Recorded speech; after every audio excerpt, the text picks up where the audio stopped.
on peut mettre un raccord laiton. Exemple pour mettre un robinet, c'est ça, c'est du 12-17 en mâle. Vous le mettez ici. Donc là, vous voyez, ça ne rentre pas. Donc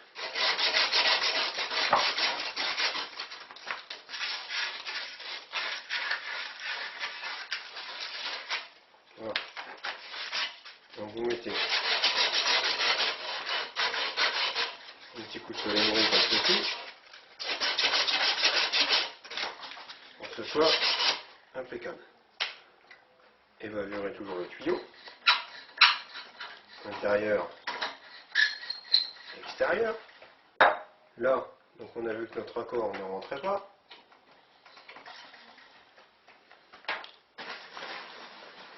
On va prendre un 9. Voilà. Prendre un 9, ça va beaucoup mieux. Si toutefois il ne rentrait pas, utilisez la matrice diamètre 12 dans l'emboîture de 12 et vous mettez un petit coup de matrice. Et là c'est bon. Donc comme ceci.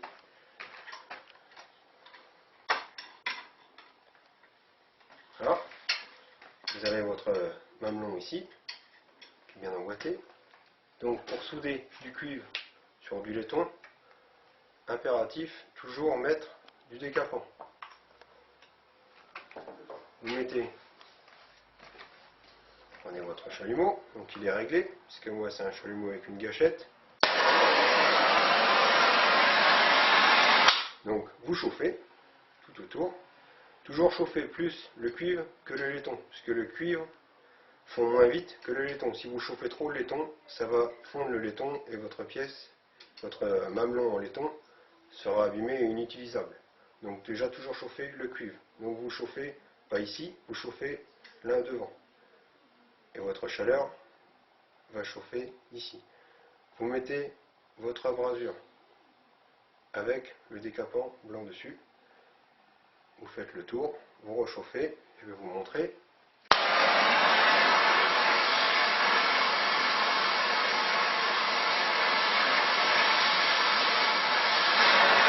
Là, vous voyez, c'est rouge.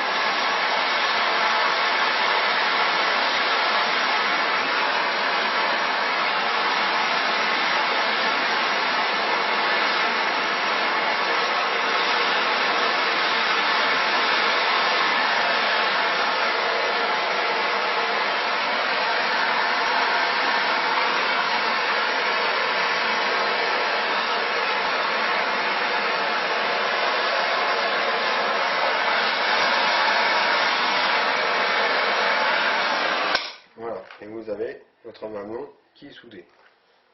Donc votre emboîture de fête et votre mamelon soudé.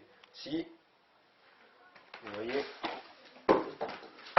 comme ceci, alors je le prends avec une pince parce que c'est chaud, c'est un peu tordu, c'est pas grave. Vous le tenez là ici comme ça, et vu que vous l'avez recuit, votre cuivre est plus souple. Donc, une fois froid, vous pouvez le redresser comme vous voulez. Et, petite astuce, quand vous préparez vos tuyaux pour mettre sous un évier, donc il vous faut 10-12-17 en mâle comme ça, vous recuisez sur une dizaine de centimètres et vous mettez votre collier de 3 cm en dessous.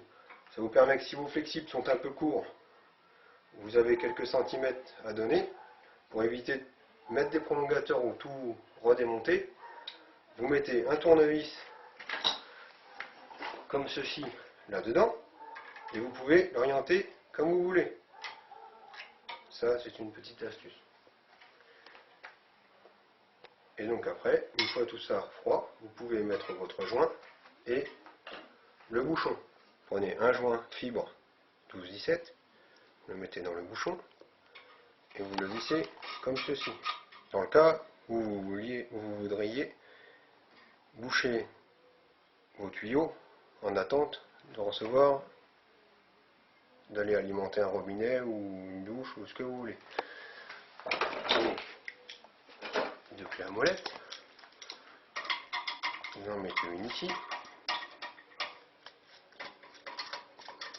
et une ici. Tenez toujours votre mamelon et vous serrez. Et là, votre mamelon est bouché.